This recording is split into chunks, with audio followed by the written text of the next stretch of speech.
Last thing, can you give me your thoughts on me calling you? Trained him for like maybe 2 years, I think, and he was in cruise control. Well, not cruise control. Yeah. He had knocked Wood down. It looks like he was ahead in the cards, and then out of nowhere, boom, he gets caught. He falls out the ring. What were your thoughts when you see a former fighter, it goes Health, out like man.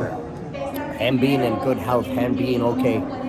That was a brutal knockout. And I'll tell you what, I actually called his dad yesterday, his John, John.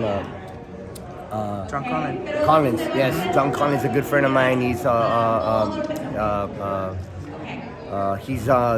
doing fine. Michael's doing fine now.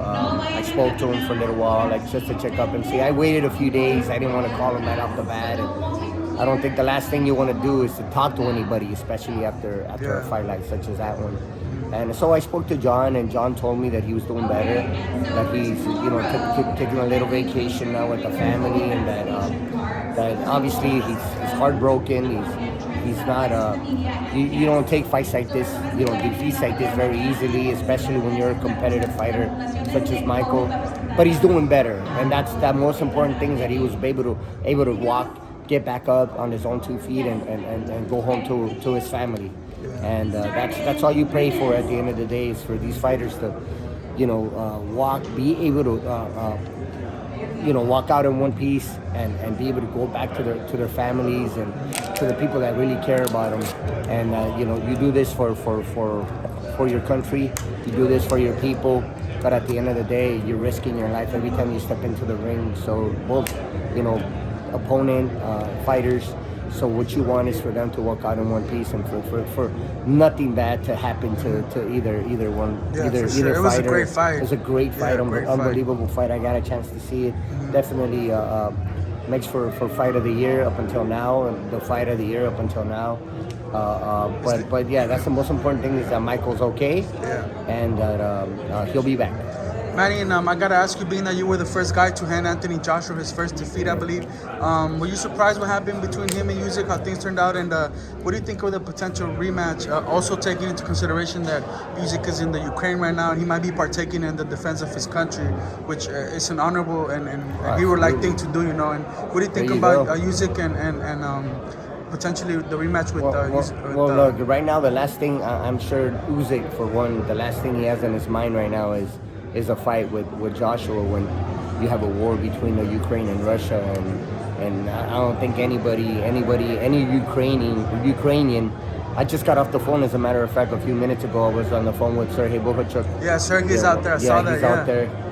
Just about an hour ago, and I was on the phone with Sergey Bohachuk, one of the boxers I work with from the Ukraine, and told him that I was praying for him and his family, his people, his country. And at the end of the day, man, Usyk, I think as you said, to answer your question, the last thing on his mind is a fight with Anthony Joshua right now. Yeah. This is a sport. It's great, boxing. We all love it, but we also have to understand that there are bigger things to life than boxing itself. And when we're talking about a war, and we're talking about innocent people, innocent people, children dying in a senseless war. So my heart goes out to Usyk, to obviously Bohachuk, and every Ukrainian citizen, and we all feel for them. And Joshua, I think is going to have to possibly look into fighting someone else, interim bout or something, maybe. Getting in, and then maybe get a fight of southpaw. While Usyk is able to come back and fight again.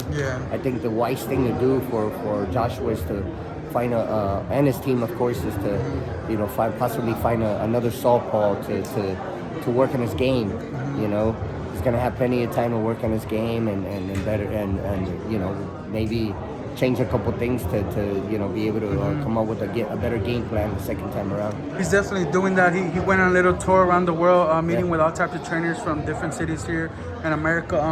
I don't know if he met with you, but your doors are obviously open to him if he hasn't made a decision as to if he's gonna stick with the old team or try and add to his team or whatever. No, we haven't met. Not to work, not to train anyway. But we are collaborating, and let me tell you. We're gonna co-manage 258 management, which is ran by you're gonna manage fighters with him? And myself, Manny Robles, LBA management. We're gonna co-manage Anthony Herrera. He just fought last week. He's 2-0, 2 knockouts. So we're it's So Joshua's managing Anthony. So we're working together. Yeah, that's cool. Anthony that's Joshua fun. and myself, Yeah. we're gonna work together to co-manage Anthony Herrera's another Anthony Herrera's career, which is now promoted by Matchroom Boxing. Yeah, that's cool. Last Awesome. thing, probably the hardest question I gotta ask you about. You work with Andy Ruiz. You know Yeah. how he can be in the gym. Canelo put him on the spot, man. He said that he questioned his dedication or whatever the case. Your thoughts on that? Just if you have any. Man, listen, man. I've said this time and time again, and I've done so many interviews in reference to Andy Ruiz. I said this, man. It's up to Andy. Andy's got the potential to become a world champion again, and it wasn't a coincidence when Andy won the world title. Because I believe in Andy. Andy's got great capability, man. He's an incredible fighter. He may not look the part, but he can play the part. Yeah, Let you me don't tell think you. it was luck at all when he won no that way. night? I mean, some No people way. are still gonna look back at it and They say, can say what they want, Yeah. man. They can say what they want, but Andy. You feel in your heart it was Andy's absolutely. work. It's just discipline. Uh-huh. The problem with Andy is discipline. He's got to want it. He's got to be hungry. He's got to, and I believe that if he does, stay disciplined and then gathers himself and puts himself in the right position to say, listen, man, time doesn't stop. The clock keeps on ticking. So he's got to wake up and say it's now or never. And if he does that, if he's able to,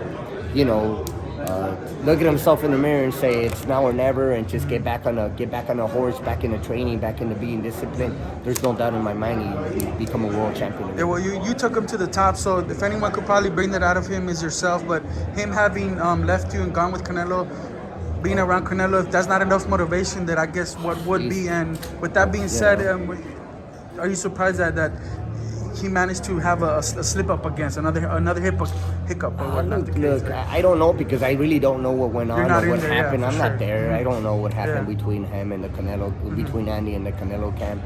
All I know is that my experience with Andy, me knowing Andy, all I know is that Andy, if he sets himself, if he disciplines himself and again gets back on a horse and really does some inner soul searching and say, I'm gonna get right. I'm gonna back to work again. No doubt in my mind he can become a world champion. Last thing, would you be open to work with him again? I don't know. It's up to them. It's not up to me. I coach. Luckily for me, I'm busy. You're busy for sure. Always, working tomorrow night, next week, the week after. It's like we have fights every week. So the game doesn't stop. I'm here and I'm blessed to be in the position that I am today. But that's entirely up to Andy and his team. He's got to sit back and really, like I said, again, what do they want? What does he want? But whatever. Look, I've said this time and time again, and I tell my fighters, you can't. You're either hot or you're cold, but you can't be warm, man. You can't be in between. You know what I mean? If you're, hey, listen, either you do it or you don't, but you can't be in between. If you don't do it, that's fine. Don't do it. But if you're gonna do it all the way. I mean, you just gotta, if not, you can't be a half-ass. You know what I mean? You just gotta want it, and if you want it, go get it. If not, then that's okay. You just gotta go get it. I gotta go to my fighters. It's a pleasure talking to you, Manny. Thank you.